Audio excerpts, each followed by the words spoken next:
The story follows 12-year-old Emma, whose world crumbles when her mother dies unexpectedly, leaving her with no family and nowhere to go. In desperation, she finds herself at the doorstep of an Amish, pleading with Samuel Miller, a 45-year-old widowed Amish man, for shelter. What seems like a simple act of charity becomes something far more profound when shocking secrets about Emma's past are revealed, connecting her to the Amish community in ways no one could have imagined. As Samuel's family debates whether to help this English girl, the truth that emerges will change everyone's lives forever, leading to a heart-wrenching conclusion that proves sometimes the most broken souls find healing in the most unexpected places. The autumn rain fell in steady sheets across the Pennsylvania countryside, turning the dirt roads into muddy rivers and casting a gray shroud over the rolling hills. Emma Rodriguez clutched her thin jacket tighter around her 12-year-old frame as she stumbled along the gravel path, her worn sneakers squelching with each desperate step. Her dark hair hung in wet tangles around her pale face, and her brown eyes, red-rimmed from crying, searched frantically for any sign of shelter. She had been walking for hours since leaving the hospital, the social worker's words still echoing in her mind like a cruel song she couldn't escape. "There are no relatives, Emma. We'll have to place you in temporary foster care until we can find a more permanent solution." But Emma couldn't bear the thought of being shuffled from one strange house to another, treated like an unwanted burden by people who saw her as just another paycheck from the state. Her mother, Maria Rodriguez, had been everything to Emma, her protector, her best friend, her entire world. They had lived together in a small apartment above the corner grocery store in Lancaster, just the two of them against the world. Maria worked 3 jobs to keep them afloat, cleaning offices at night, serving tables during lunch hours, and taking in laundry from the wealthy families in the suburbs. She never complained, never let Emma see how tired she was, always finding a way to smile and make their tiny home feel like a palace. But yesterday morning everything changed in an instant. Emma had found her mother collapsed in the kitchen, her coffee cup shattered on the linoleum floor, her face gray and still. The paramedics said it was a massive heart attack, quick and painless, they assured her, as if that somehow made the devastating loss easier to bear. At 28 years old, Maria Rodriguez was gone, taking with her every story, every secret, every piece of Emma's history that mattered. Now, as Emma trudged through the rain-soaked countryside, she felt more alone than she ever thought possible. She had no grandparents she knew of, no aunts or uncles who had ever visited, no family friends who might take her in. Her mother had always been mysteriously quiet about their family, changing the subject whenever Emma asked about relatives or where they had come from before Lancaster. "We have each other, Midra," Maria would say with that soft smile that made Emma feel safe. "That's all we need." But now Emma had no one, and the weight of that reality pressed down on her small shoulders like a physical force. She had slipped away from the hospital while the social worker was making phone calls, running blindly through the streets until the city gave way to farmland. She didn't have a plan, didn't know where she was going. She just knew she couldn't face another stranger's pitying look, or another clipboard full of forms that reduced her life to a series of checkboxes. The rain began to fall harder, and Emma's teeth started chattering uncontrollably. She needed to find shelter soon, or she would surely freeze to death out here in the October cold. Through the grey curtain of rain, she spotted a warm glow in the distance, the soft golden light of oil lamps flickering in the windows of a large farmhouse. As she drew closer, she could make out the distinctive silhouette of a barn, the neat rows of a vegetable garden, and the simple, unadorned architecture that marked this as an Amish homestead. Emma had seen Amish people before in Lancaster, their horse-drawn buggies clip-clopping down the streets while tourists snapped pictures and gawked at their plain clothes and serious faces. Her mother had always spoken of them with respect, telling Emma about their strong sense of community and their willingness to help those in need. "They take care of their own," Maria had said once, watching an Amish family loading supplies into their buggy at the hardware store. "And sometimes they take care of others too, when it matters." Hope flickered in Emma's chest like a small, fragile flame. Maybe, just maybe, these people would show her the kindness that the rest of the world seemed to have forgotten. She had nothing left to lose, no pride, no dignity, no future that didn't involve being shuttled between foster homes until she aged out of the system. All she had was her grief, her fear, and a desperate need for someone, anyone, to care whether she lived or died. Emma approached the farmhouse on shaking legs, her heart pounding so hard she could hear it over the rain. The house was larger than she had expected, built of sturdy white clapboard, with a wraparound porch that spoke of generations of family gatherings and quiet conversations. Warm light spilled from every window, and she could see shadows moving inside, a family going about their evening routine, safe and secure in their cocoon of tradition and faith. She climbed the porch steps slowly, each creak of the old wood seeming to announce her presence to the world. For a moment she hesitated, her hand hovering over the simple wooden door. What if they turned her away? What if they called the police? What if they were afraid of her, this bedraggled English girl who had appeared on their doorstep like some kind of omen? But then she thought of her mother's words about the Amish taking care of people when it mattered, and she found the courage to lift her small fist and knock. The sound seemed to echo through the house, followed by a moment of silence that stretched like an eternity. Then she heard footsteps approaching, slow and measured, and the door opened to reveal a tall man with kind blue eyes and a graying beard that reached halfway down his chest. Samuel Miller had been settling in for the evening, reading his Bible by the light of an oil lamp while his 3 children finished their studies at the kitchen table. At 45, he was a man shaped by hard work and quiet faith, his hands calloused from years of farming, his face weathered by sun and wind, but still showing traces of the handsome young man he had once been. He had been a widower for 3 years now, ever since his beloved wife Rachel had passed away during a difficult childbirth, taking their unborn son with her and leaving Samuel to raise their 3 surviving children alone. When he heard the knock at his door, Samuel assumed it was one of his neighbors needing help with a sick animal or a broken piece of equipment. The Amish community was tight-knit, always ready to lend a hand when someone was in trouble. But when he opened the door, he found himself looking down at the most pitiful sight he had ever seen. A small girl stood on his porch, soaked to the bone and shivering violently, her dark eyes wide with fear and desperation. She was clearly not Amish. Her clothes, though worn and dirty, were the modern style favored by the English world. But something about her face struck him as familiar, though he couldn't place where he might have seen those features before. "Please, sir," Emma said, her voice barely above a whisper. "My mama died today, and I got nowhere else to go. Can I stay here? I won't be no trouble, I promise. I can work for my keep, clean and cook and help with chores. I just need somewhere safe to be." The words hit Samuel like a physical blow. He had heard desperation before, had felt it himself during the dark months after Rachel's death. But there was something about this child's plea that reached deep into his soul and twisted. She was so small, so vulnerable, standing there in the rain like a lost lamb who had wandered far from her flock. Behind him he heard his children's chairs scraping against the floor as they came to see who was at the door. 16-year-old Rebecca appeared at his shoulder, her blue eyes widening at the sight of the bedraggled girl.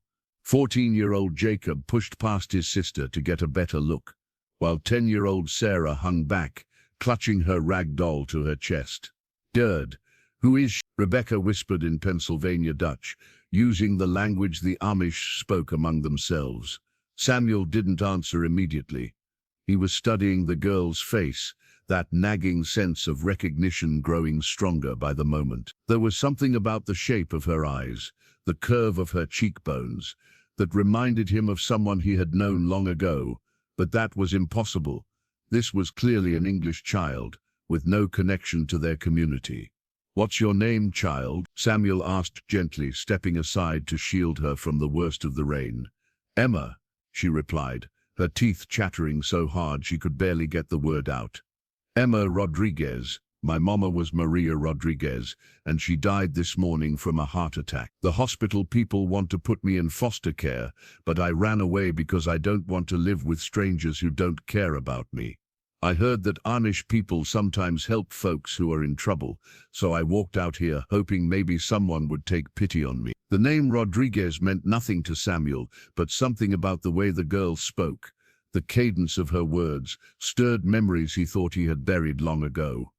He glanced back at his children, seeing the mixture of curiosity and concern on their faces. They had been raised to show compassion to those in need, to follow the example of Christ in caring for the least among them.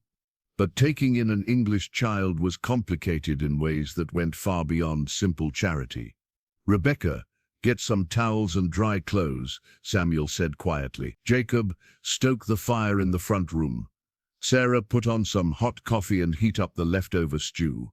His children scattered to follow his instructions, well trained in the art of hospitality that was central to their faith. Samuel turned back to Emma, who was looking at him with such gratitude and hope that it nearly broke his heart. "Come inside, child," he said, opening the door wider. "You'll catch your death standing out there in this weather. We'll get you warm and fed, and then we'll figure out what's to be done." Emma stepped across the threshold into a world that seemed to exist outside of time itself. The farmhouse was larger inside than it had appeared from the outside, with wide plank floors worn smooth by generations of feet and walls painted in simple, calming colors. Oil lamps cast dancing shadows across handmade furniture that spoke of skilled craftsmanship and careful attention to detail. Everything was spotlessly clean and orderly, from the quilts folded neatly on the sofa to the row of books lined up perfectly on a simple wooden shelf. But what struck Emma most was the sense of warmth that permeated the space, not just the physical warmth from the wood-burning stove, but an emotional warmth that seemed to wrap around her like a protective blanket. This was a home in the truest sense of the word, a place where people belonged to each other and took care of each other's needs without question or condition. Rebecca appeared with an armload of towels and what looked like a simple brown dress in Emma's size. She was a beautiful girl with blonde hair tucked neatly under a white cap, and the kind of serene expression that spoke of deep faith and inner peace. Despite being only 4 years older than Emma, she carried herself with a maturity that made her seem far beyond her years. "Here," Rebecca said softly, handing Emma the towels. "You can change in the washroom there. The dress might be a little long, but it's clean and dry."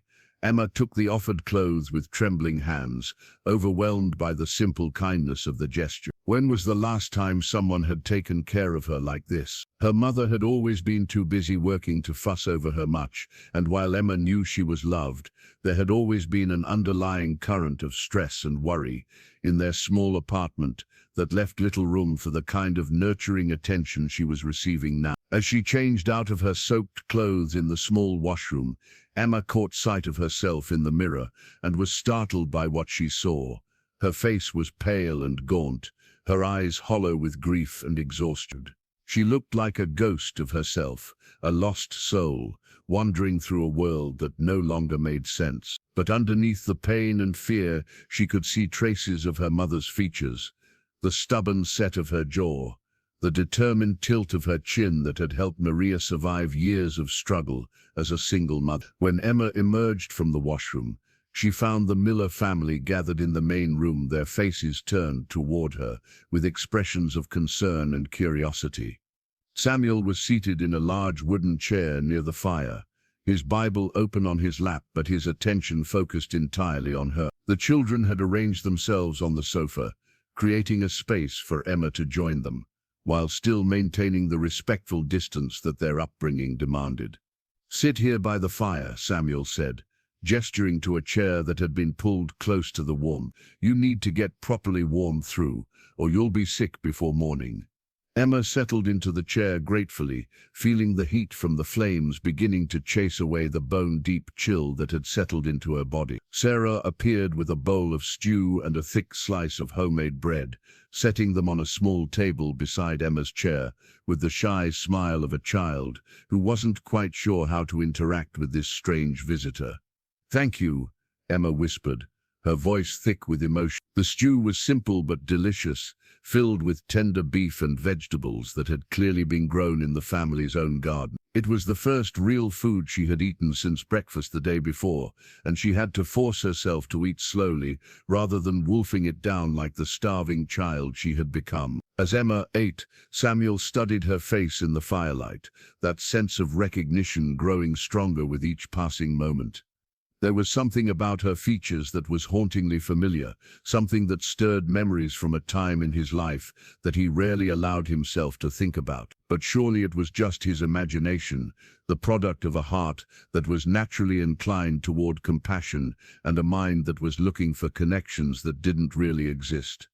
"Tell me about your mother," Samuel said gently when Emma had finished eating. "How did you come to be here in Lancaster County?" Emma set down her spoon and wrapped her hands around the warm coffee cup that Rebecca had placed beside her. The heat felt good against her palms, grounding her in the present moment and giving her courage to speak about the woman who had been her entire world. "Momma never talked much about the past," Emma began, her voice barely above a whisper. "She said it was too painful to remember, that what mattered was building a good life for us in Lancaster.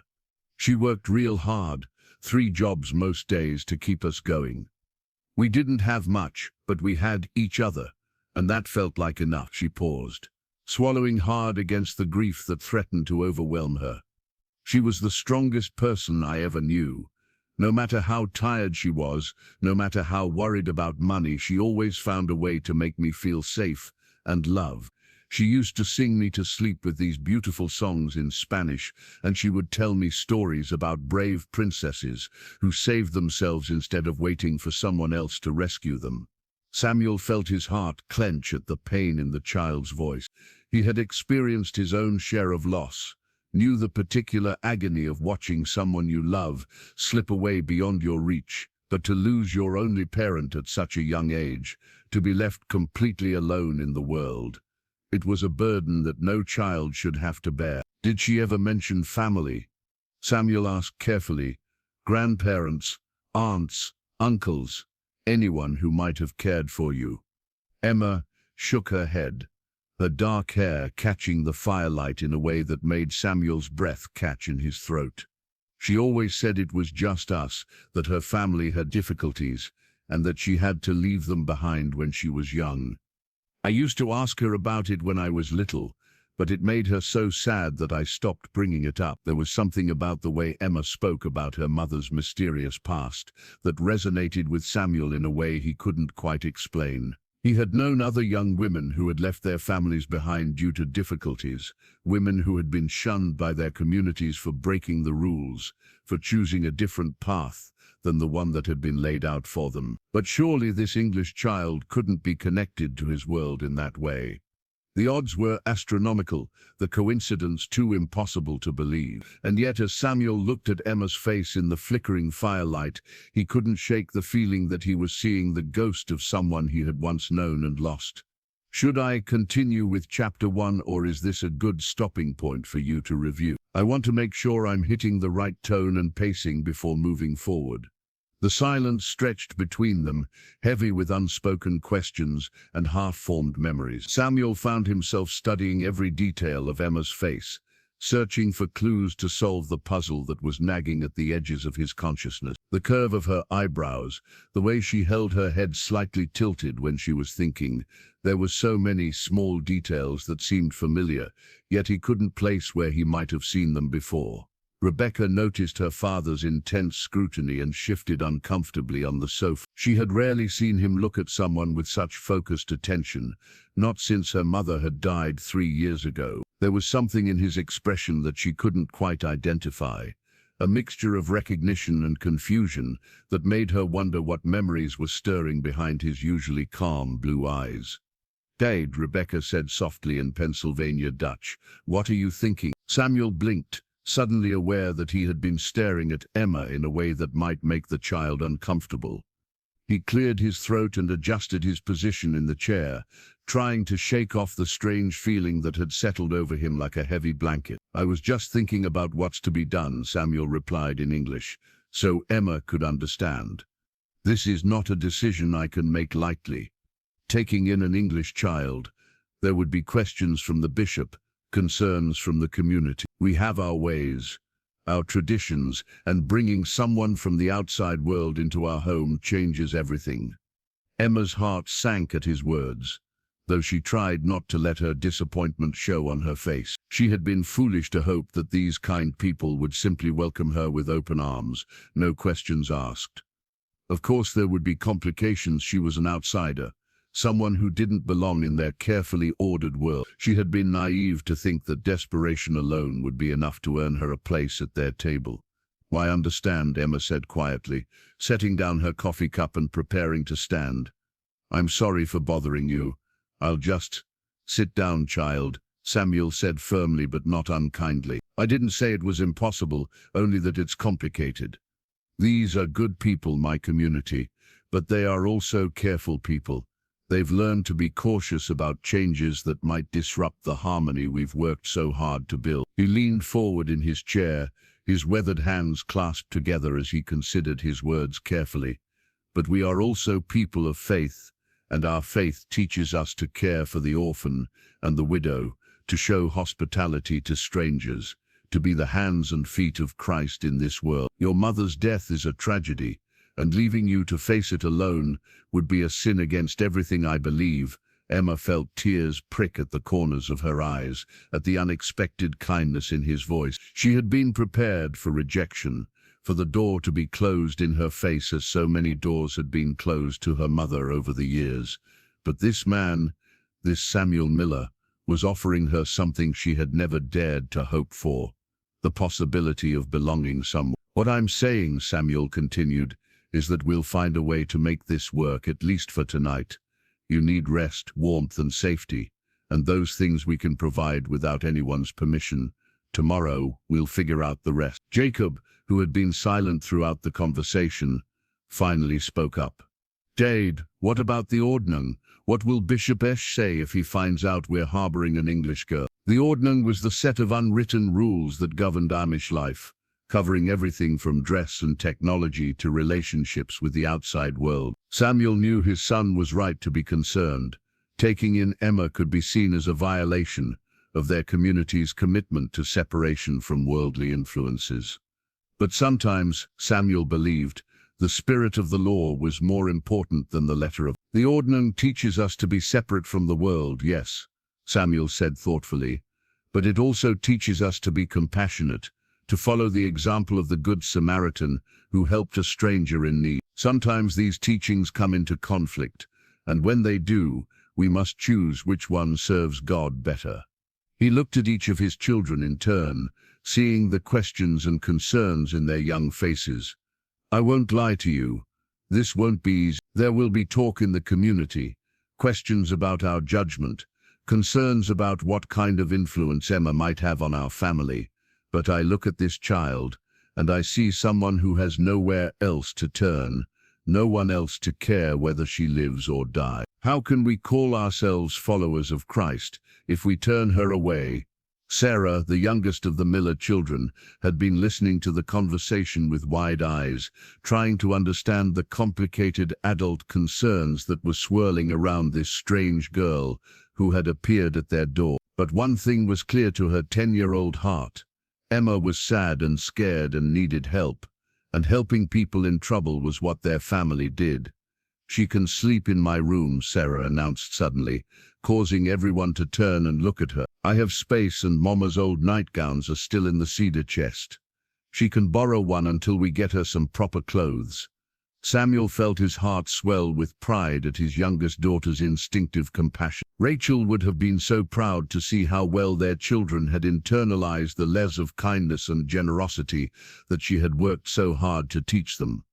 "That's very thoughtful of you, Sarah," Samuel said warmly. "Emma, would that be acceptable to you? Sarah's room is small but comfortable, and she's right that we have clothing that would fit you better than what you're wearing now." Emma nodded, not trusting her voice to remain steady if she tried to speak. The relief was so overwhelming that she felt dizzy with it. She had a place to sleep tonight, people who cared enough to worry about her comfort, a roof over her head, and food in her belly. It was more than she had dared to hope for when she had knocked on their door just an hour ago. But even as gratitude flooded through her, Emma couldn't shake the feeling that Samuel Miller was studying her with more than just concern for her welfare. There was something in his eyes when he looked at her, a recognition that seemed to go deeper than simple compassion for a child in need. She wondered what he was seeing when he looked at her face, what memories were stirring in the depths of his quiet blue eyes. Rebecca stood up from the sofa and smoothed down her dark skirt, already taking charge of the practical arrangements with the competence of a young woman who had been managing a household since her mother's death. "I'll help Sarah get Emma settled," she said, "and tomorrow we can see about getting her some proper clothes that fit." As the children began to move toward the stairs, Samuel remained in his chair, still lost in thought. There was something about this situation that felt bigger than simple charity, something that was stirring old memories and half-forgotten dreams. He had learned to trust his instincts over the years, and right now they were telling him that Emma Rodriguez's appearance at his door was more than just coincidence. "Emma," Samuel called out as she reached the foot of the stairs, "before you go to bed, I wonder if you might answer one more question for me." Emma turned back to face him, her hand resting on the worn wooden banister. "Yes, your mother, Maria Rodriguez, did she ever mention anything about her life before Lancaster? Anything at all about where she came from or what her family was like?" Emma thought for a moment, trying to remember any details her mother might have let slip over the years. Maria had been so careful to avoid talking about the past, changing the subject whenever Emma's curiosity got the better of her. But there had been moments, usually late at night when Maria thought Emma was asleep, when she would whisper things in Spanish that Emma couldn't understand, prayers or lullabies that seemed to carry the weight of old sorrows. "She used to say she grew up somewhere with lots of farmland," Emma said slowly. "And sometimes when she was really tired or sad, she would talk about a place where people took care of each other like family, where everyone worked together and shared what they had. She said it was the most beautiful place she'd ever seen, but that she could never go back because she had made choices that meant she wasn't welcome there anymore." Samuel felt his breath catch in his throat. The description Emma had just given could apply to any number of rural communities. But something about the way she said it, the wistful tone that suggested her mother had loved and lost something precious, resonated with memories he had tried hard to forget. "Did she ever mention any names?" Samuel asked, his voice carefully controlled. "Names of places or people?" Emma shook her head.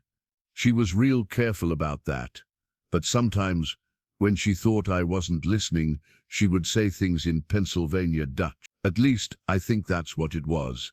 I heard some Amish folks talking in town once, and it sounded similar." The world seemed to tilt on its axis around Samuel. Pennsylvania Dutch was not a language that English people typically learned, unless they had spent significant time in Amish communities. Most outsiders assumed it was German, not realizing that it was actually a dialect that had evolved in isolation over centuries. For Maria Rodriguez to have known even a few words suggested a connection to his world that went far deeper than casual acquaintance. "What kinds of things did she say?" Samuel asked, though he wasn't sure he really wanted to know the answer. Emma frowned, trying to remember sounds that had never made sense to her. There was one thing she said a lot, especially when she was crying. It sounded like, "Es tut mir leid." And sometimes she would say something that sounded like, "Ich hab dich gern gehabt." Samuel closed his eyes, feeling the weight of 23 years suddenly pressing down on his shoulders like a crushing burden. "Es tut mir leid" meant "I'm sorry," and "Ich hab dich gern gehabt" meant "I loved you." These were not casual phrases that an outsider might have picked up from occasional interactions with Amish neighbors. These were the heartbroken words of someone who had once been part of the community and had lost everything when she was forced to leave. And suddenly, with a clarity that was both illuminating and devastating, Samuel knew exactly who Emma Rodriguez was and why her face had seemed so familiar from the moment he opened his door. "Maria," he whispered, so quietly that no one else could hear. Not Maria Rodriguez, but Maria Yorda, the young woman he had loved with all his heart when they were both teenagers. The girl who had been cast out from their community 24 years ago for the sin of falling pregnant outside of marriage, the woman he had never stopped thinking about, despite his faithful marriage to Rachel and his commitment to the life he had built without her. Emma was not just any English child seeking shelter. She was Maria's daughter, which meant she was also his daughter. The child he had never known existed, the secret that Maria had carried with her into exile and taken to her grave. Samuel opened his eyes and looked at Emma with new understanding, seeing now the familiar features that had been haunting him all evening. She had Maria's eyes, dark and expressive, capable of conveying depths of emotion without saying a word.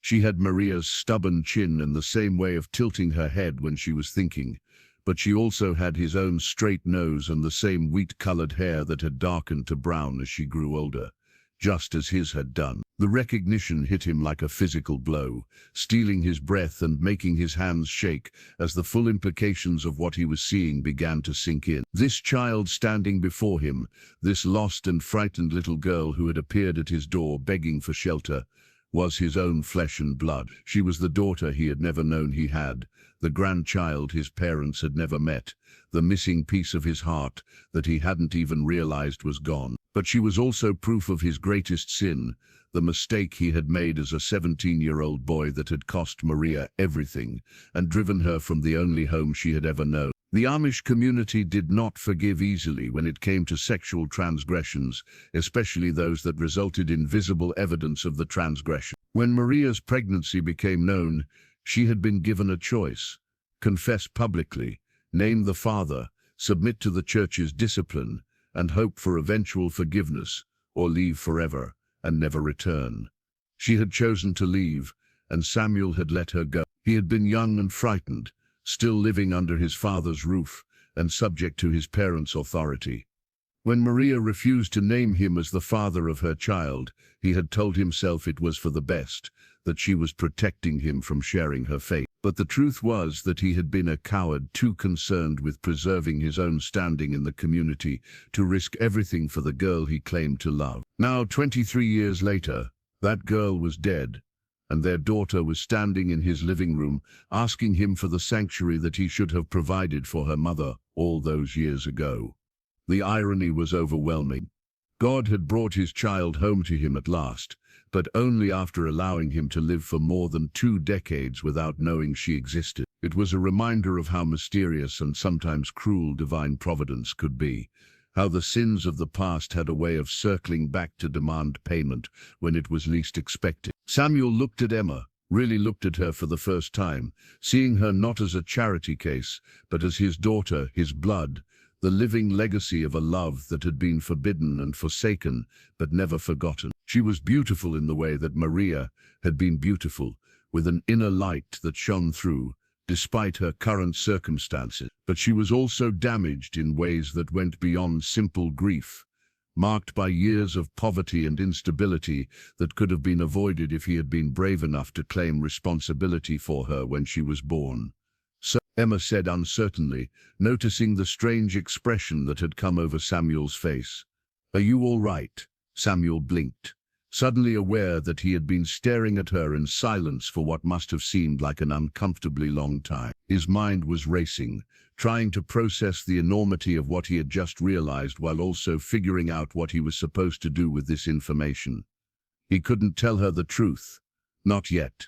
Not like this. The revelation that he was her father would require careful thought and planning, conversations with the bishop and the community elders, discussions with his own children about how this would change their family dynamics. Emma had been through enough trauma for one day, without adding the shock of learning that the stranger who had offered her shelter was actually the parent she had never known existed. But he also couldn't pretend that nothing had changed, couldn't go back to seeing her as just another lost child in need of help. Everything was different now. His obligations to her, his reasons for protecting her, his determination to give her the life she deserved. She was no longer a burden he was taking on out of Christian charity. She was his responsibility, his flesh and blood, his chance to finally do right by the woman he had loved and lost so long ago. "I'm fine," Samuel said finally, his voice sounding strained even to his own ears. "Just thinking about how we're going to make this work. It's a big decision, taking in a child, especially one from outside our community." Emma nodded, though something in his tone made her wonder if there was more to his contemplation than simple logistics. There was an intensity in his gaze when he looked at her that seemed to go beyond normal concern, almost as if he was seeing something in her that she herself didn't understand. "I promise I won't be any trouble," Emma said earnestly. "I'm used to taking care of myself and I learn fast. I can help with cooking and cleaning and whatever else needs doing around here. I just need somewhere to belong until I figure out what to do next." Samuel's heart clenched at the hope and desperation in her voice. She was so young, so lost, trying to be brave while her world crumbled around her. And she had no idea that she was already exactly where she belonged, that she had found her way home after 12 years of wandering in the wilderness of the English world. "You won't be any trouble," Samuel said firmly, "and you don't need to worry about what comes next. We'll take this one day at a time, and we'll figure it out together." He stood up from his chair, suddenly feeling the weight of his 45 years in his bones. The evening had started as a simple night of family time and Bible reading, but it had become something that would change all their lives forever. He needed time to think, to pray, to figure out how to handle a situation that was more complicated than anyone in his family could imagine. "Rebecca, help Emma get settled," Samuel said. "Tomorrow we'll need to make some arrangements. Clothes for one thing, and we'll need to let the school know that we have a new student." Emma's eyes widened at the mention of school. She had assumed that taking refuge with an Amish family would mean the end of her education, since she had heard that Amish children only attended school through 8th grade. But apparently Samuel was planning for her to continue her learning, another sign of his commitment to making this arrangement work. "Thank you," Emma whispered, the words carrying the weight of all her gratitude and relief. "Thank you for giving me a chance." Samuel nodded, not trusting his voice to remain steady if he tried to respond. As he watched his children lead Emma upstairs to get her settled for the night, he felt the full impact of what had just occurred beginning to settle over him like a heavy blanket. Maria was dead. The girl he had loved with all the passion of first romance, the woman who had haunted his dreams, even after he married Rachel and built a life without her. She had died alone, working multiple jobs to support the child they had created together, never knowing that he would have welcomed her back, if only he had known where to find her. And Emma, sweet, brave, heartbroken Emma, was his daughter, the living proof of a love that had been forbidden by his community and forsaken by his own cowardice. She had grown up in poverty, struggling alongside her mother to survive in a world that had little patience for single mothers and their children. She had never known her father, never experienced the security of an extended family or the support of a close-knit community. But she was here now, brought to his door by circumstances that could only be described as providential. God had given him a second chance to do right by Maria's memory and by the child they had created together. It was an opportunity for redemption that he had never dared to hope for, a chance to finally be the father and protector that Emma deserved. The challenges ahead would be enormous. He would have to find a way to tell his community that he was taking in an English child without revealing the true nature of their relationship.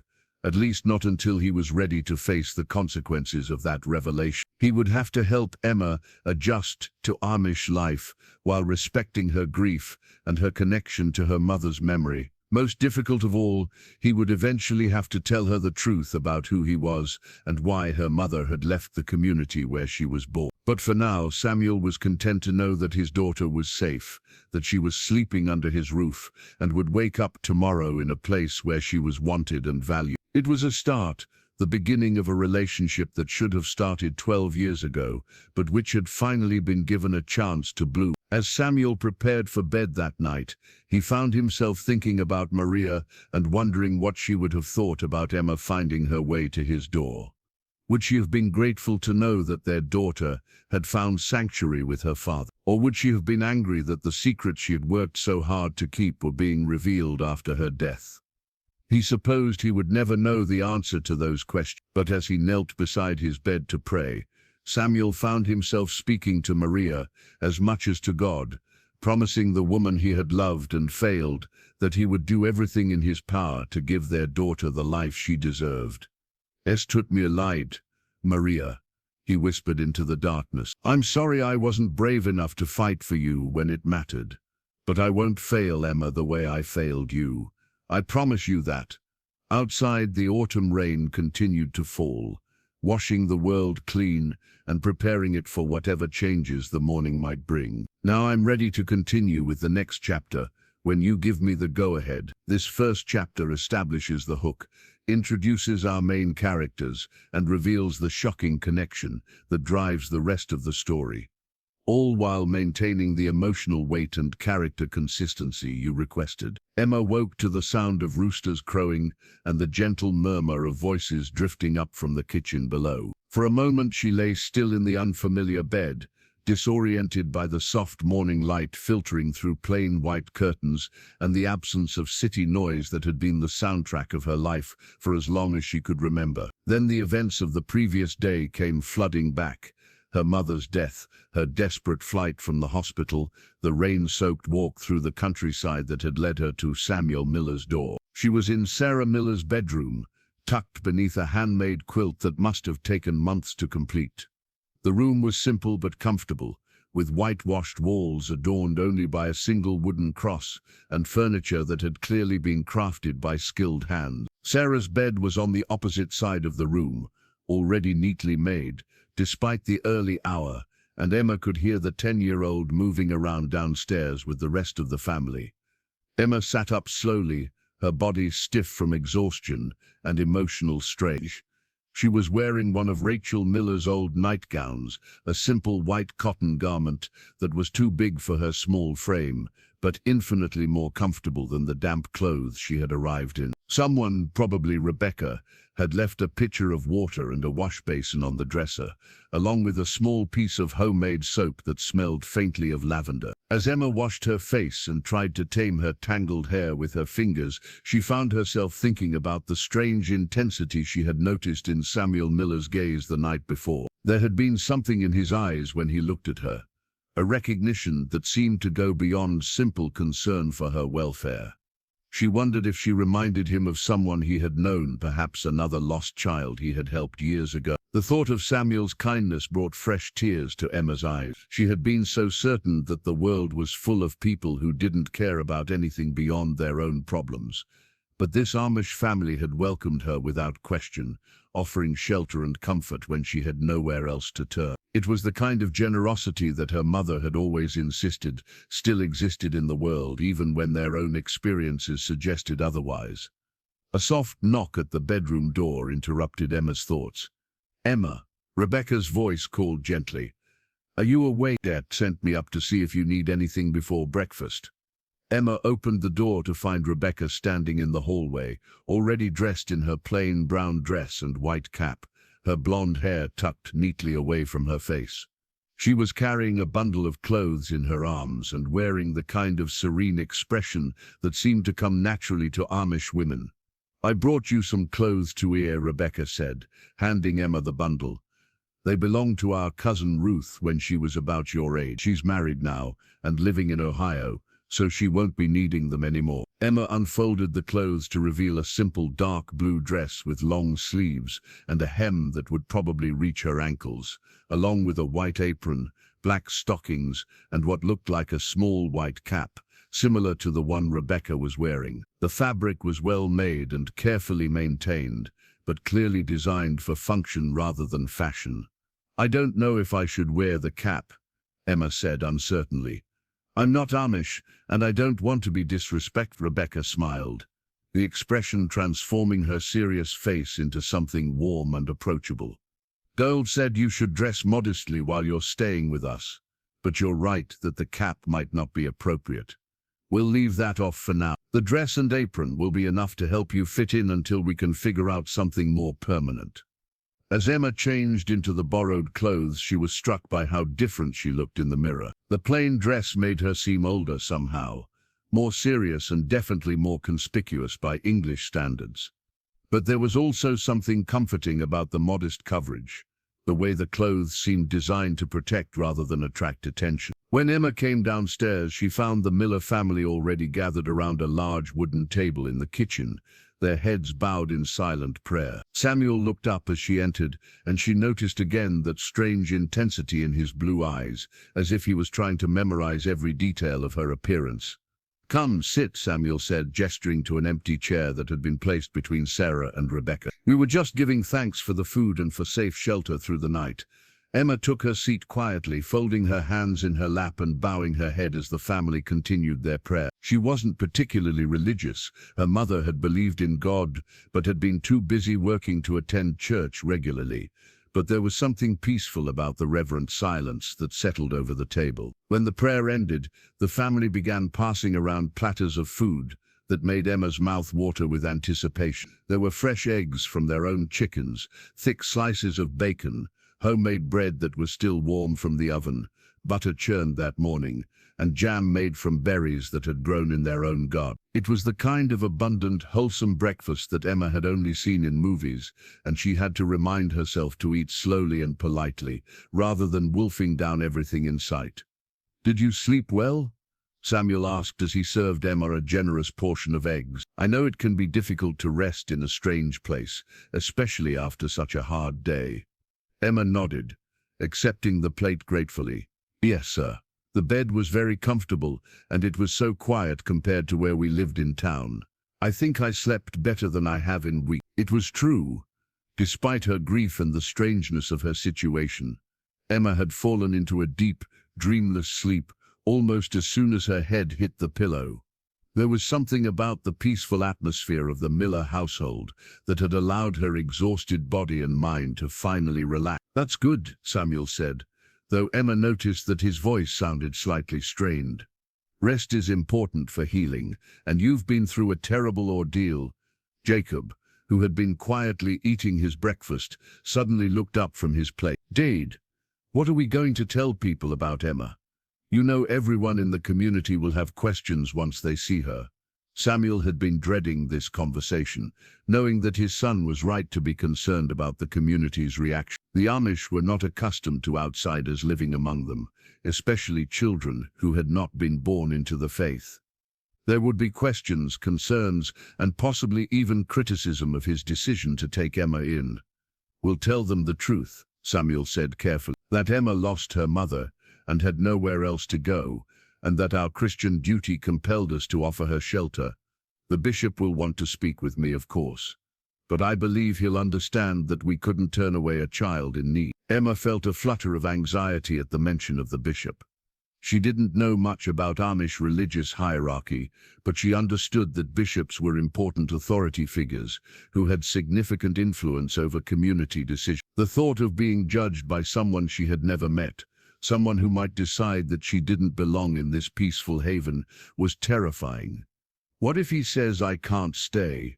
Emma asked quietly, her voice barely above a whisper. Samuel looked at her with an expression that was both gentle and determined. "Then we'll cross that bridge when we come to it. But I don't think Bishop Ish is a man who would turn away an orphaned child regardless of her background. He's a good man who understands that sometimes God calls us to step outside our usual boundaries in order to serve others." Rebecca reached over and squeezed Emma's hand reassuringly. "Don't worry about things you can't control. Today we have work to do around the farm, and you can help us learn about our ways while we learn about yours."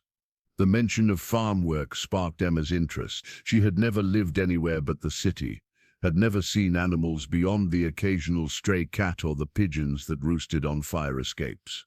The idea of learning about a completely different way of life was both exciting and intimidating. "What kind of work do you do here?" Emma asked, looking around the table at the Miller children. Sarah, who had been quietly eating her breakfast, suddenly came alive with enthusiasm. "Oh, lots of things. We have chickens and goats and a cow named Bessie." And we have a big garden where we grow vegetables and herbs. In the fall like this, we're harvesting the last of the crops and getting ready for winter. I help Dad with the heavy work," Jacob added.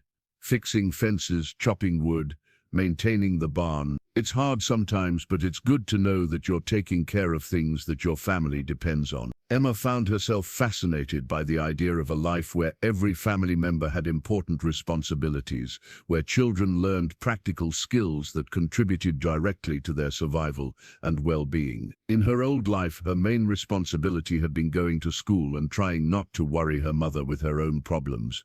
Here, even 10-year-old Sarah had duties that mattered to the functioning of the household.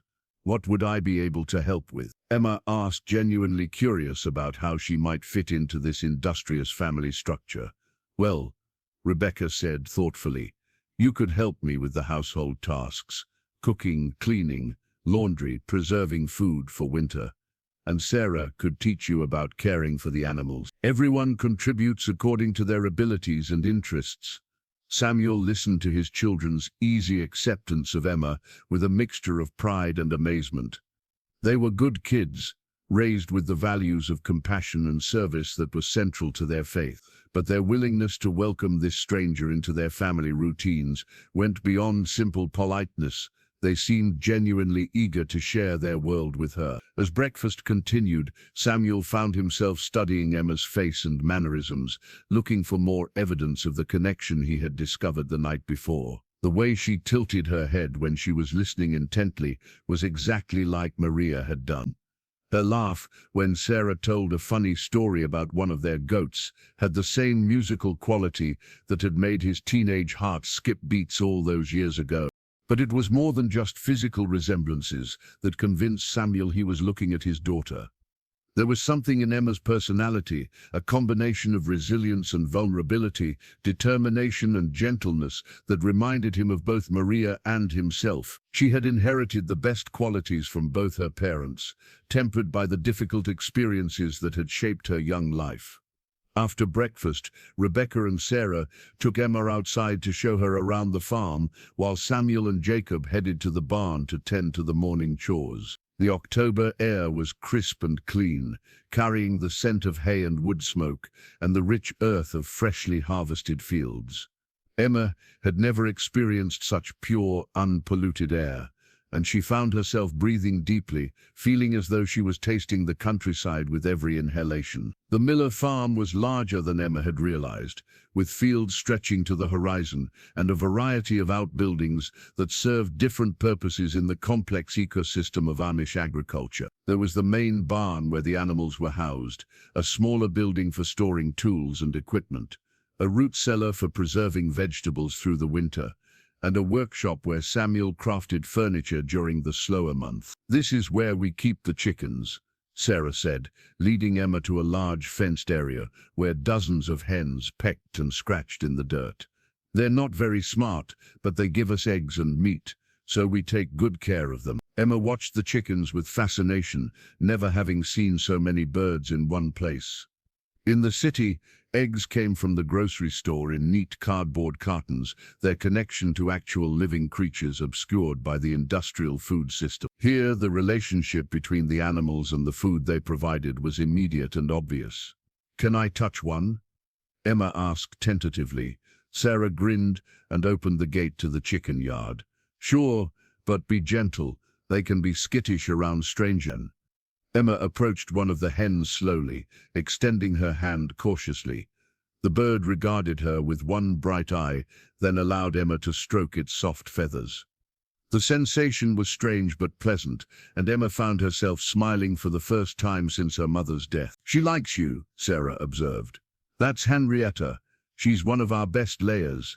Momma used to say that chickens can sense when someone has a gentle heart." The mention of Sarah's mother brought a shadow across the little girl's face, reminding Emma that she wasn't the only one in this family who had experienced profound loss. Sarah had been only 7 when Rachel Miller died, old enough to remember her mother, but young enough to still be deeply affected by her absence. "I'm sorry about your Momma," Emma said softly. "It must be hard missing her every day." Sarah nodded, her blue eyes suddenly bright with unshed tears. "It is hard. but Dad says she's watching over us from heaven, and that we'll see her again someday. And Rebecca takes real good care of us in the meantime. Emma felt a kinship with this child, who had lost her mother at such a young age. Their circumstances were different. Sarah still had her father and siblings, while Emma had been left completely alone. But they shared the particular pain of growing up without the woman who should have been there to guide them through the challenges of childhood. "Your Rebecca is really nice," Emma said. "She's lucky to have you as a little sister." "And I'm lucky to have her as a big sister," Sarah replied. "Family is the most important thing, Dad always says. When you have people who love you and take care of you, you can get through anything." The simple wisdom of the child's words hit Emma like a physical blow. Family was exactly what she had lost when her mother died, and what she was desperately hoping to find among these kind strangers. But could she really become part of their family? Could an English girl from the city truly belong in this world of faith and tradition and agricultural rhythms? Rebecca appeared at Emma's side, carrying a basket for collecting eggs. "Would you like to help gather the eggs for tomorrow's breakfast? It's one of the easier chores, and it will give you a chance to get comfortable with the animals." Emma nodded eagerly, grateful for the distraction from her melancholy thoughts. She followed Rebecca and Sarah into the chicken coop, where nesting boxes lined the walls, and the air was warm and thick with the smell of hay and feathers. Rebecca showed her how to reach gently into each nest, feeling for eggs and lifting them carefully to avoid breakage. "Some of the hens get protective of their eggs," Rebecca warned, "so if one starts pecking at you, just back away and let me handle it." But the chickens seemed to accept Emma's presence without protest, allowing her to collect eggs from their nests with only minimal squawking and ruffling of feathers. Soon the basket was full of brown and white eggs, still warm from the hens' bodies and speckled with bits of straw and dirt. "These will need to be washed before we use them," Rebecca explained, as they headed back toward the house. "But they'll stay fresh for weeks if we store them properly in the root cellar." Emma was amazed by the self-sufficiency of the Miller family's operation. They produced their own eggs, milk, meat and vegetables, preserved and stored food for the winter months, and seemed to waste nothing in the process. It was a complete contrast to the urban lifestyle she had grown up with, where everything came from stores and most people had no idea how their food was actually produced. As they approached the house, Emma noticed Samuel and Jacob working near the barn, repairing a section of fence that had been damaged by a fallen tree limb. Samuel looked up as they passed, and Emma felt again that strange intensity in his gaze, as if he was trying to understand something about her that she herself didn't know.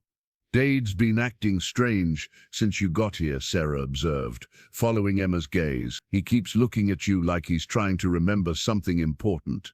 Emma felt a flutter of unease at the child's perceptive comment.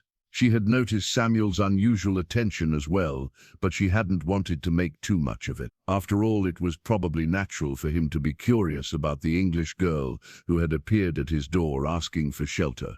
"Maybe he's just trying to figure out how to explain me to your community," Emma suggested. "I know it must be complicated, having an outsider living with your family." Rebecca frowned slightly, considering Emma's words. "That's part of it, I'm sure. But there's something else, something about the way he looks at you that I've never seen before. It's almost like he recognizes you from somewhere, but that doesn't make sense since we've never met any English people from Lancaster." Emma felt her stomach clench with anxiety. Was it possible that Samuel knew something about her mother, something that would explain the mysterious circumstances of Maria's past? Her mother had always been so secretive about her early life, changing the subject whenever Emma asked about relatives or family history. But what if there was a connection to this Amish community that Maria had never revealed? Before Emma could pursue this line of thinking further, a horse and buggy appeared on the road leading to the Miller farm. Rebecca shaded her eyes against the morning sun, trying to identify the visitors, then let out a small sigh of resignation. "That's Bishop Esh," Rebecca said quietly.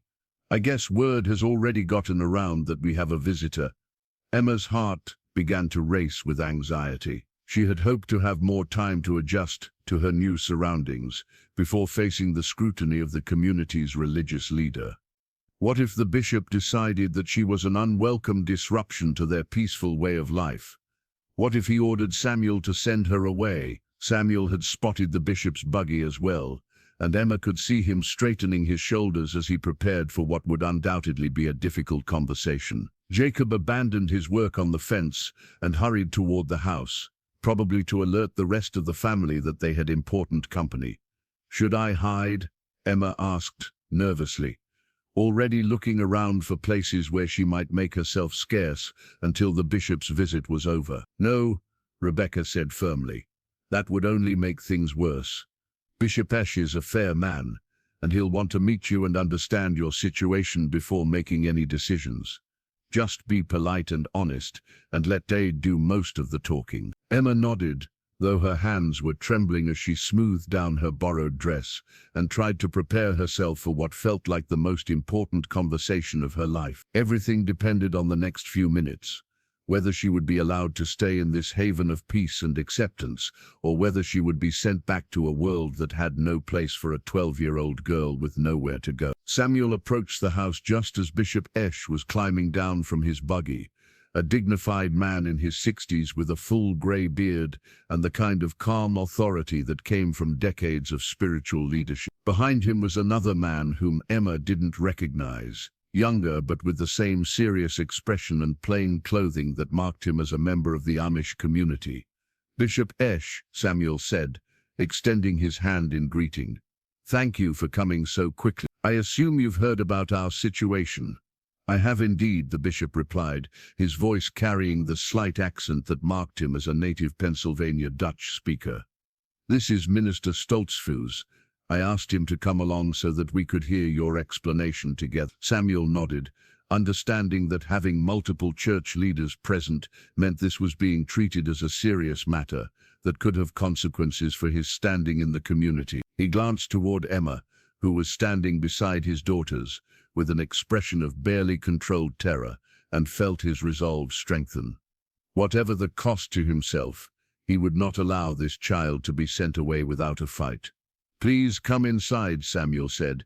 "We have much to discuss." As the men filed into the house, Emma felt as though she was walking toward her own trial, with her future hanging in the balance of what would happen in the next few hours. She had no idea that Samuel Miller was fighting not just for the right to shelter a stranger's child, but for the chance to finally be a father to his own daughter, a daughter who still had no idea that the man defending her was anything more than a kind stranger who had taken pity on her desperate situation. The conversation that was about to take place would determine not just Emma's immediate future, but whether the secrets of the past would finally be revealed, and whether a family that had been torn apart by shame and fear could finally begin to heal. The Miller family's living room had never felt smaller to Samuel as he faced Bishop Esh and Minister Stoltzfus across the coffee table that Rachel had made during their early years of marriage. The two church leaders sat with the quiet dignity that came naturally to men who had spent their lives guiding their community through both spiritual and practical matters. But Samuel could sense the underlying tension in their posture. Emma had been seated between Rebecca and Sarah on the sofa, her hands folded tightly in her lap and her dark eyes darting nervously between the men who would decide her fate. She looked impossibly young in Ruth's hand-me-down dress, like a lost sparrow that had accidentally flown into a gathering of eagles. The conversation was interrupted by a sudden banging at the front door, so urgent and insistent that it made everyone in the room freeze with alarm. Samuel rose quickly from his chair, grabbing a lantern as he headed toward the door, while Rebecca instinctively moved closer to Sarah and Emma. When Samuel opened the door, he found Aaron Byler standing on the porch, his face red with cold and his usually neat clothing disheveled from what appeared to be a desperate journey through the storm. "Aaron," Samuel said, immediately concerned by the boy's appearance. "What are you doing out in this weather? Is something wrong at your farm?" Aaron stepped into the warmth of the house, stamping snow from his boots and struggling to catch his breath. "It's my little sister, Hannah," he said urgent. "She's terrible sick with fever, and my dad sent me to fetch you because the roads are too bad for the doctor to get through." Emma felt her heart clench with sympathy for the 14-year-old boy who had been so hostile to her just months earlier. Whatever their previous conflicts, Aaron was clearly terrified for his sister's welfare, and his family's desperation was evident in their willingness to send him out into a dangerous blizzard to seek help. "How long has Hannah been sick?" Samuel asked, already reaching for his heavy coat and winter boots. 3 days now, Aaron replied, his voice shaking with cold and fear. "At first, Mum thought it was just a winter cold, but the fever keeps getting higher, and now she's having trouble breathing. We've tried everything we know to do, but nothing's helping." Samuel was already moving toward the door, understanding that time could be critical in a situation involving a sick child. But Emma surprised everyone, including herself, by speaking up. "I should come with you," Emma said, standing up from her place by the fire.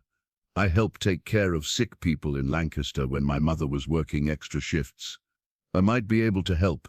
Aaron turned to look at Emma with an expression that mixed gratitude with uncertainty. Despite the gradual improvement in their relationship over the winter months, he was still adjusting to thinking of her as a community member rather than an outsider whose motives might be suspect. "Emma," Samuel said gently, "it's dangerous to travel in this storm, and the Byler's might prefer to handle this as a family matter." But Aaron surprised everyone by shaking his head. "No, sir. If Emma knows about caring for sick folks, we need all the help we can get. Hannah's only 6 years old and Mam's beside herself with worry."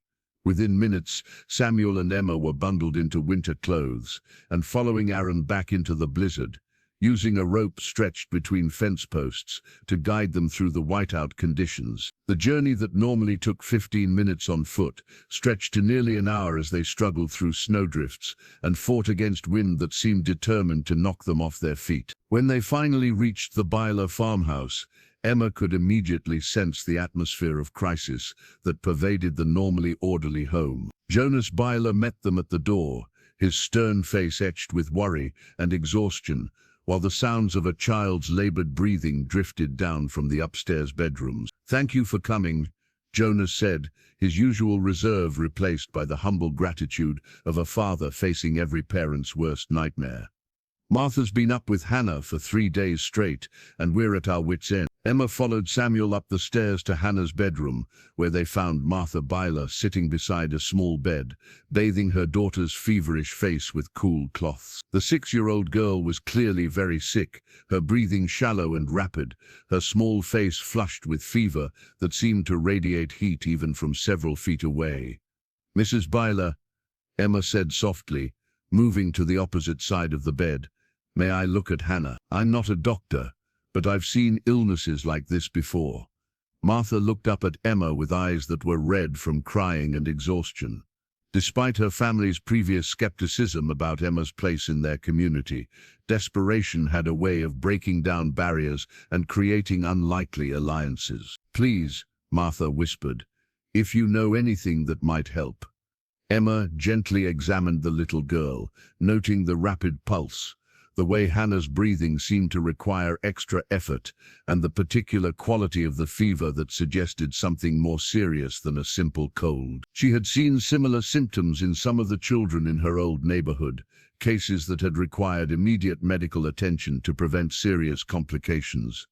"I think Hannah might have pneumonia," Emma said quietly, her voice careful but urgent. "The way she's breathing, the height of the fever, these are signs that her lungs might be infected." Samuel and the Bylers exchanged worried glances at Emma's assessment. Pneumonia was a serious condition under any circumstances, but in a 6-year-old child during a blizzard that prevented access to modern medical care, it could quickly become life-threatening. "What can we do?" Martha asked, her voice breaking with fear and exhaustion. Emma thought quickly, drawing on knowledge she had gained from helping her mother care for sick neighbors, and from conversations with the overwhelmed nurses at the free clinic where they had sometimes sought medical care. "We need to help her breathe more easily," Emma said, taking charge of the situation with a confidence that surprised everyone in the room. "Steam can help loosen the congestion in her lungs. Do you have a large pot we can use to boil water?"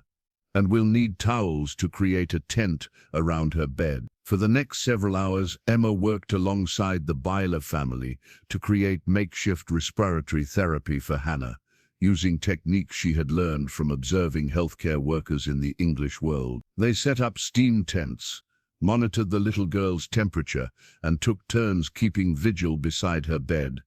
As the night wore on, Emma found herself in the unexpected position of offering comfort and guidance to people who had previously viewed her with suspicion and doubt. Martha Byler, in particular, seemed to find strength in Emma's calm competence and gentle reassurance. "Where did you learn to do all this?"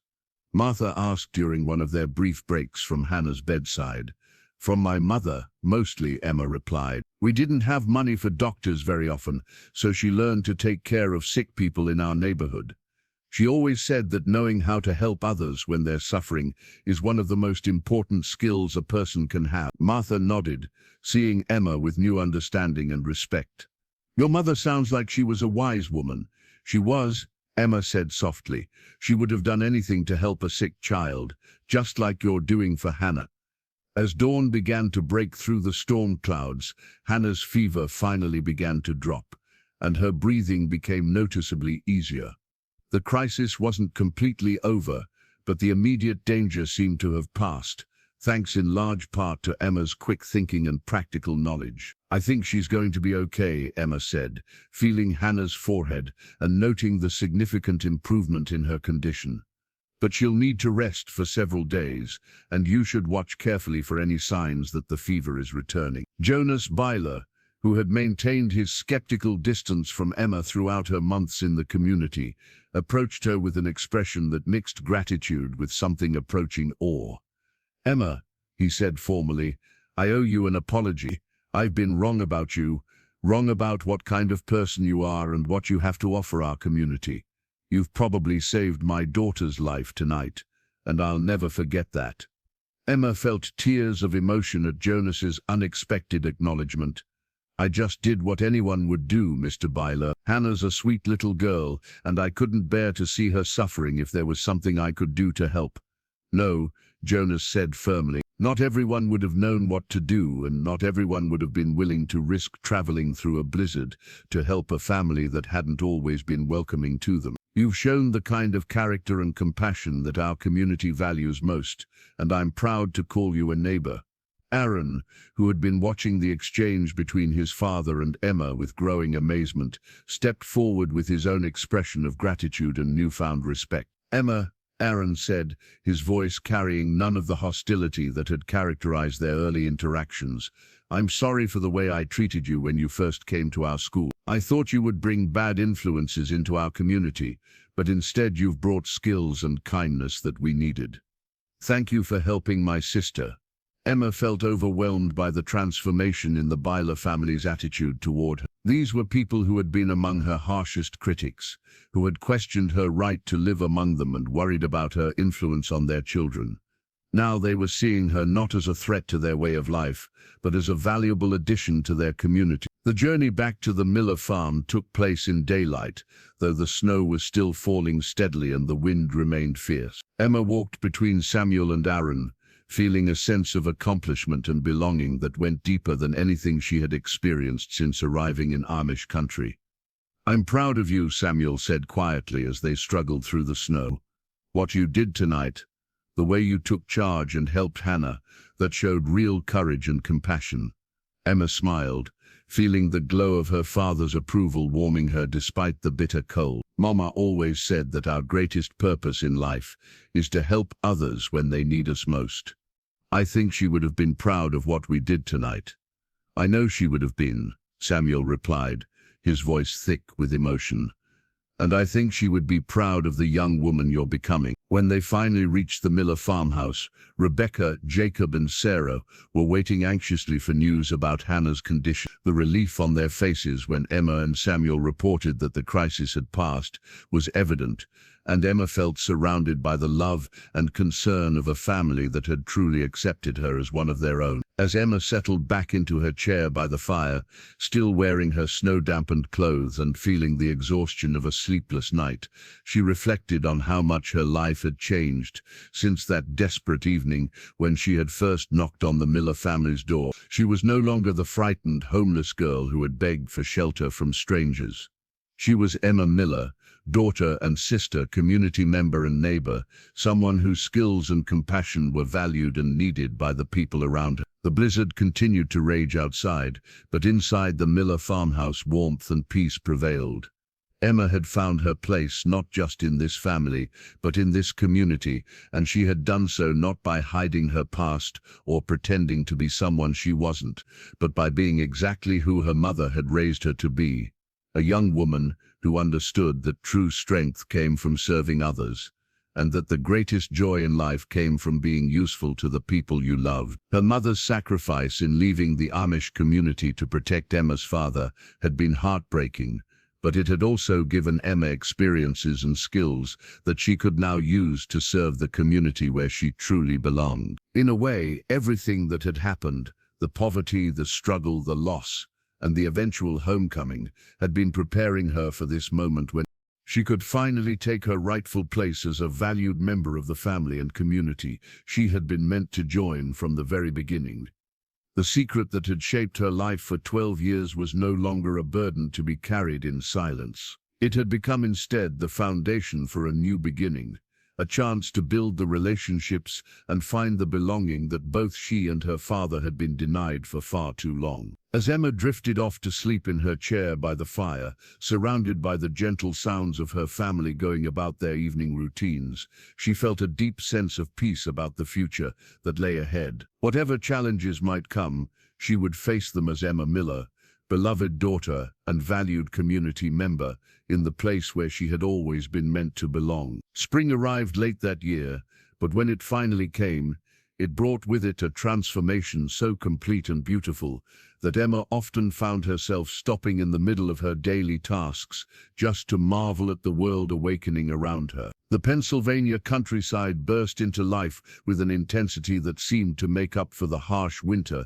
that had held it captive for so many months. Apple trees bloomed in clouds of pink and white, fields turned emerald green with new growth, and the air filled with the songs of birds that had returned from their southern migrations. But for Emma, the most significant transformation wasn't happening in the landscape around her. It was happening within herself and her relationship with the community that had become her home. The respect she had earned during Hannah Byler's illness had rippled outward through the district, changing how people saw her and spoke about her presence among them. She was no longer Maria Yoder's daughter, who had been forced to return due to circumstances, but Emma Miller, a young woman whose contributions to the community were valued and whose future was eagerly anticipated by those around her. The formal process of her integration into the church had begun in earnest with the arrival of warmer weather. Bishop Esch had announced that Emma would begin attending baptismal classes in preparation for joining the church as an adult member, a step that would formalize her commitment to the Amish faith and way of life. The classes met every Sunday afternoon at different homes throughout the district, bringing together young people who were ready to make the most important decision of their lives. Emma found herself in a group with 6 other teenagers, including Aaron Byler, who had become one of her strongest supporters following his sister's recovery. The classes were led by Minister Stoltzfus, the same man who had initially questioned the wisdom of allowing Emma to stay in the community, but who now regarded her with the kind of respectful attention he reserved for the most promising young people in the district. Baptism is not just a ceremony, Minister Stoltzfus explained during one of their sessions, held in the Lapp family's front room on a warm April afternoon. It is a commitment to live according to the teachings of Christ as our community understands them. It means accepting the ordnung not as a burden, but as a guide to righteous living. It means promising to submit to church discipline when necessary, and to support your brothers and sisters in their own spiritual journey. Emma listened to these lessons with the intense attention of someone who understood that this decision would shape the rest of her life. Unlike the other young people in her class, who had been raised from birth in the Amish faith, she was choosing this way of life with full knowledge of what the English world offered. Her commitment would be different from theirs. not the natural continuation of childhood training, but a deliberate choice to embrace values and traditions that went against much of what the modern world considered important. After one particularly meaningful class session about forgiveness and redemption, Emma found herself walking home with Ruth Lapp, who had become one of her closest friends during the long winter months. Ruth was a thoughtful girl, just a year older than Emma, who had always shown remarkable wisdom for her age. "Emma," Ruth said as they walked along the dirt road that led toward their respective farms, "can I ask you something personal?" Emma nodded, having learned to value Ruth's perspective on the complex social dynamics of their community. "Do you ever miss your old life?" Ruth asked. "Not the sad parts, like losing your mother, but the freedoms you had in the English world, the ability to make choices without considering how they might affect an entire community." Emma considered the question carefully, thinking about the months she had spent learning to live according to Amish principles. "Sometimes I miss the simplicity of only having to think about myself," she admitted. "In Lancaster, if I wanted to stay up late reading, or wear a particular color, or listen to music, I only had to consider whether it was right for me. Here, every choice I make affects how people see me, how they see my family, even how they see the community's decision to welcome me back." Ruth nodded, understanding the weight of communal living that could sometimes feel oppressive to people who had grown up with more individual freedom. But Emma continued, her voice growing stronger. "I've learned that having to consider other people's feelings and needs in my decisions has made me a better person. In my old life, I was often selfish without realizing it, focused on my own problems and desires without thinking about how I could serve others. Here I'm learning that true happiness comes from being useful to the people you love, from knowing that your life has purpose beyond just personal satisfaction." Ruth smiled at Emma's response, recognizing the spiritual maturity that had developed in her friend over the past month. "I think you're going to make a wonderful addition to our church," she said warmly. "You've already brought so much to our community, and I can't wait to see what God has planned for your future here." As they reached the point where their paths diverged toward their respective homes, Emma felt a deep sense of gratitude for the friendship she had found with Ruth and the other young people who had embraced her as a sister and peer. These relationships had been crucial to her successful integration into Irish life, providing her with the social connections that made the community feel like home, rather than just a place where she was allowed to live. When Emma arrived at the Miller farm, she found Samuel working in his vegetable garden, preparing the soil for the spring planting that would feed their family through the coming year. He looked up as she approached, his weathered face breaking into the kind of warm smile that had become commonplace between them as their father-daughter relationship deepened and matured. "How were your classes today?" Samuel asked, leaning on his hoe as Emma settled onto the porch steps to watch him work. "Good," Emma replied, though her tone suggested there was more she wanted to say. "Minister Stoltzfus talked about the commitment we're making when we choose to be baptized, about how it's not just a personal decision, but one that affects the entire community." Samuel noticed the thoughtful expression on Emma's face and set down his tools, giving her his full attention. Over the months they had lived together, he had learned to recognize when his daughter needed to work through complex emotions or ideas. "Are you having doubts about moving forward with baptism?"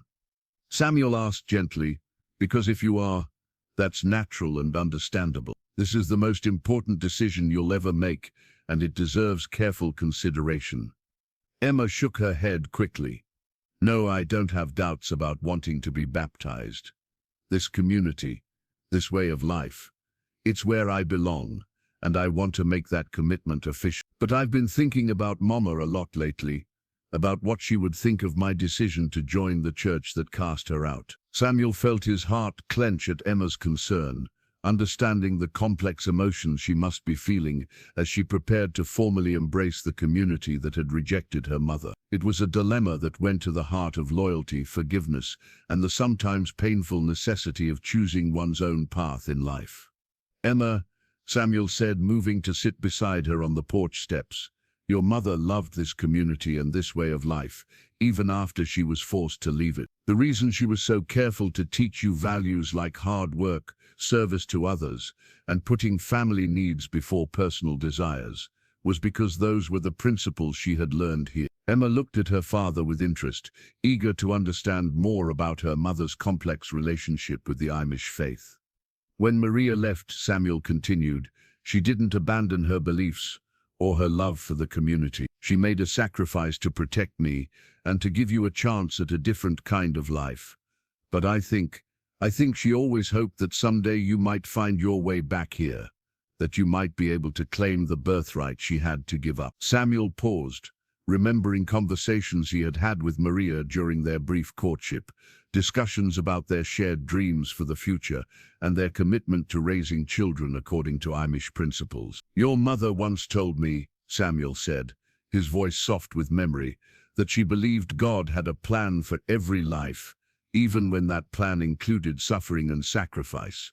She said she trusted that whatever hardship she might face, they would ultimately serve a greater purpose. I think your presence here, your decision to be baptized and join our church, might be the fulfillment of that greater purpose. Emma felt tears welling in her eyes as she considered her father's words. The idea that her mother's suffering might have been part of a divine plan that led to this moment of homecoming and restoration was both comforting and overwhelming. I wish she could be here to see it, Emma whispered. I wish she could know that I found my way back to the family and community she had to leave behind. Samuel put his arm around Emma's shoulders, drawing her close in a gesture of comfort that had become natural between them. I think she does know, he said firmly. I think Maria is watching over you, and I think she's proud of the young woman you've become and the choices you're making. They sat together in comfortable silence for several minutes, watching the sun begin to set over the fields that would soon be green with growing crops. Emma felt the peace that always came when she allowed herself to believe that her mother's love transcended death, that Maria was somehow present in all the good things that had come into Emma's life since arriving at the Miller farm. The moment was interrupted by the sound of a horse and buggy approaching the farm, and Emma looked up to see Bishop Esch climbing down from his vehicle with the careful movements of a man whose arthritis was bothering him more than usual. His expression was serious but not unkind, and Emma felt a flutter of nervousness as she wondered what had brought him to their home on this particular evening. Bishop Esch, Samuel said, rising from the porch steps and extending his hand in greeting. What brings you out our way this evening? I wanted to speak with Emma, the bishop replied, his gaze settling on her with the kind of gentle intensity that suggested an important conversation was about to take place. There's something I need to share with her before she makes her final decision about baptism. Emma felt her stomach clench with anxiety, wondering if there was some obstacle to her acceptance that she hadn't previously considered. Had someone in the community raised objections to her baptism? Had new information about her mother's departure come to light? Of course, Samuel said, though Emma could hear the protective concern in his voice. Would you like to come inside, or would you prefer to talk out here?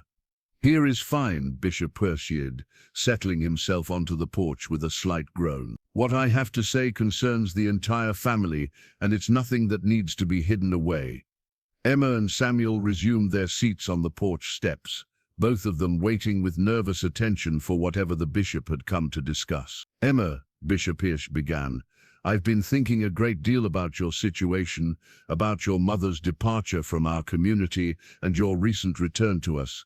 There are aspects of what happened 23 years ago that you deserve to understand before you commit your life to our church. Emma's heart began to race, wondering what revelations were about to reshape her understanding of her mother's story.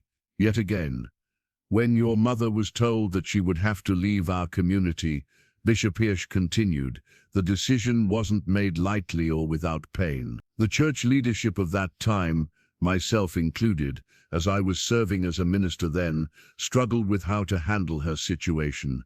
Emma felt surprise at learning that Bishop Hirsch had been directly involved in the decisions that led to her mother's exile. She had assumed that the current church leadership was entirely separate from the people who had cast Maria out.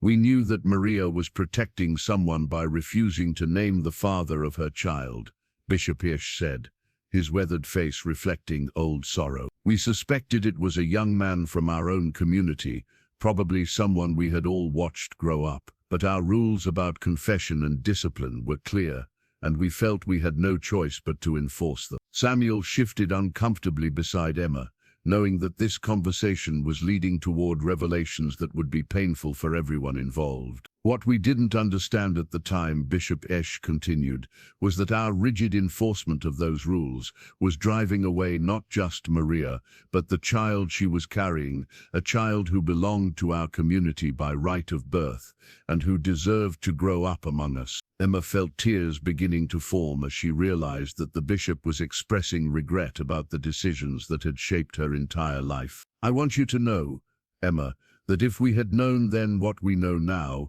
if we had understood the full consequences of our actions, we would have found another way. We would have worked harder to keep your mother in our community, to find a path toward forgiveness and restoration that didn't require exile and separation."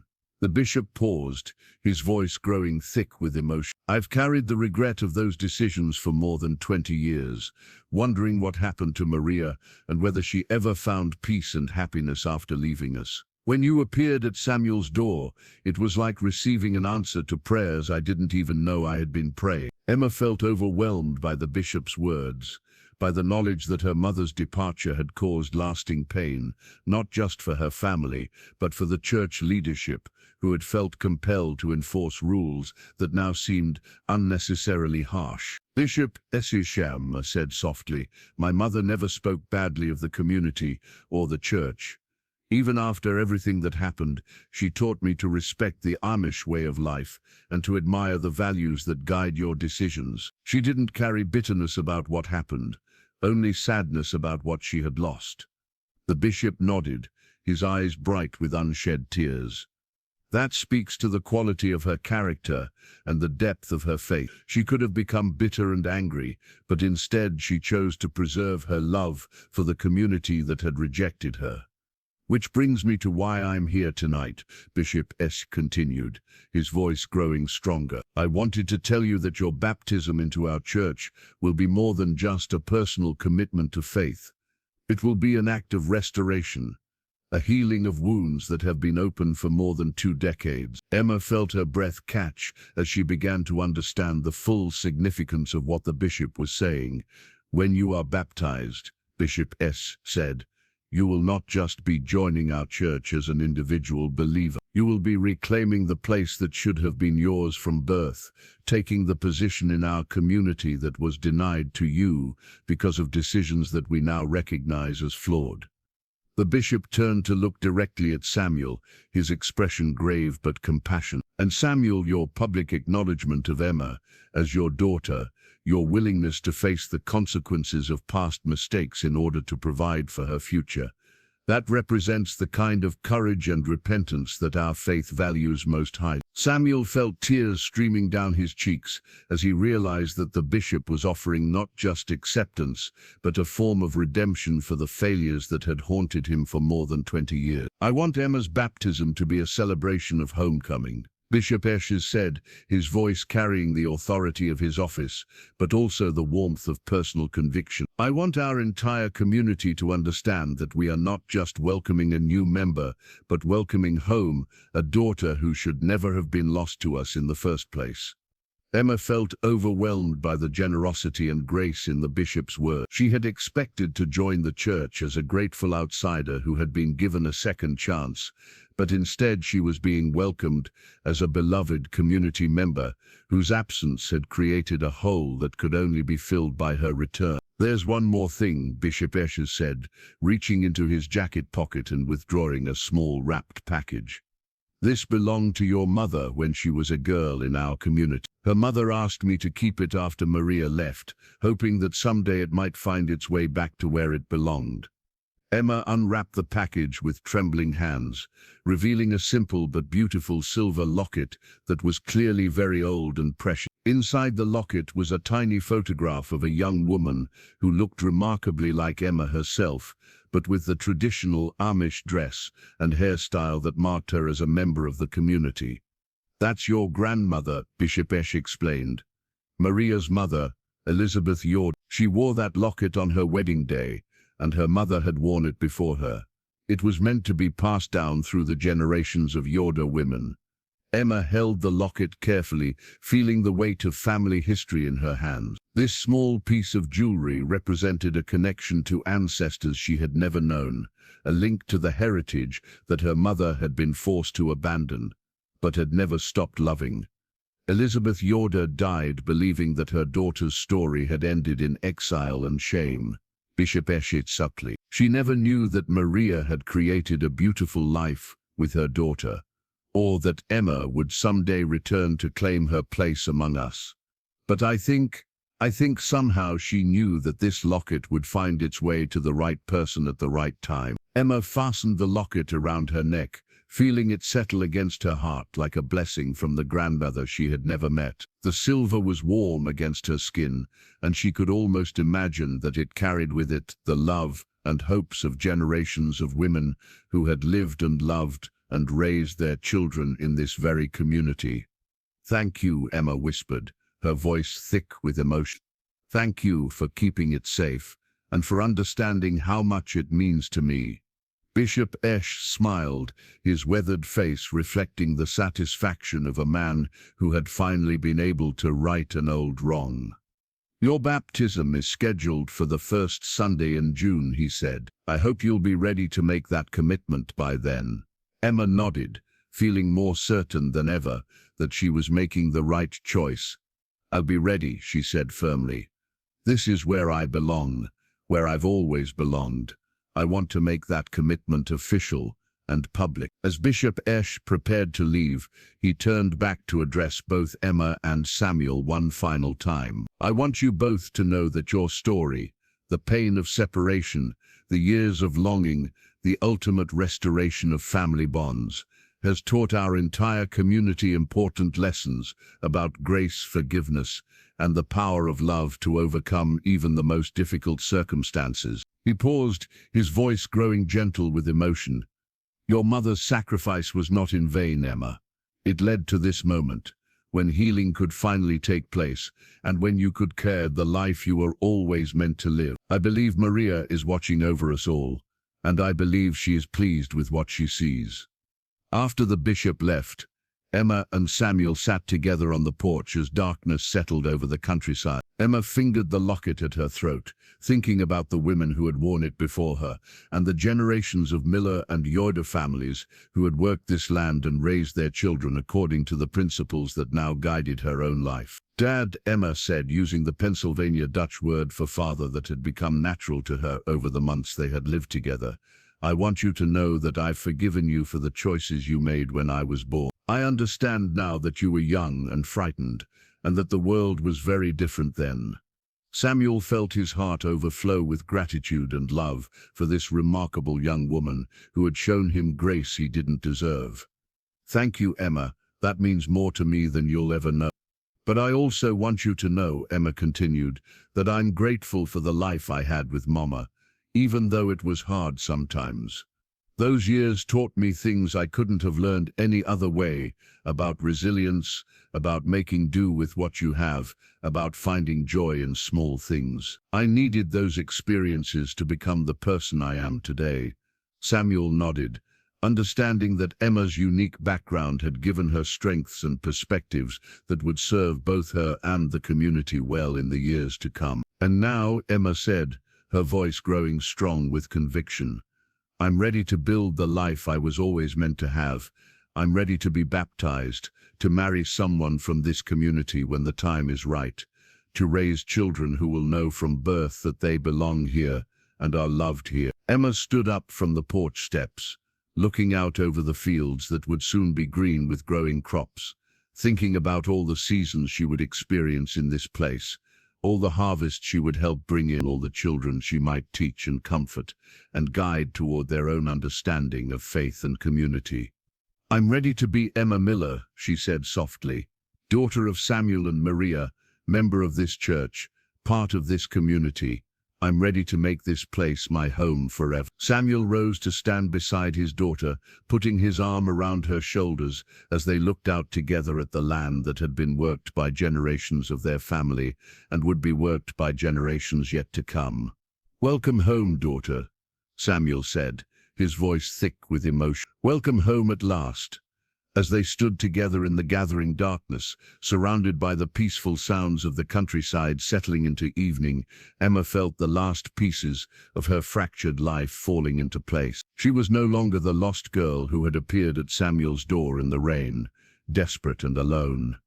She was Emma Miller, beloved daughter and valued community member, ready to embrace the future that God and her parents' love had prepared for her. The secret that had shaped her life for 12 years had been transformed from a source of shame and separation into a foundation for healing and restoration. Her mother's sacrifice had not been in vain. Her father's regret had been transformed into determination to do better, and the community that had once cast out a young woman in trouble had learned to embrace grace and forgiveness as higher values than rigid rule-following. Emma touched the locket at her throat one more time, feeling the love of generations flowing through her, connecting her to a heritage that was finally hers to claim.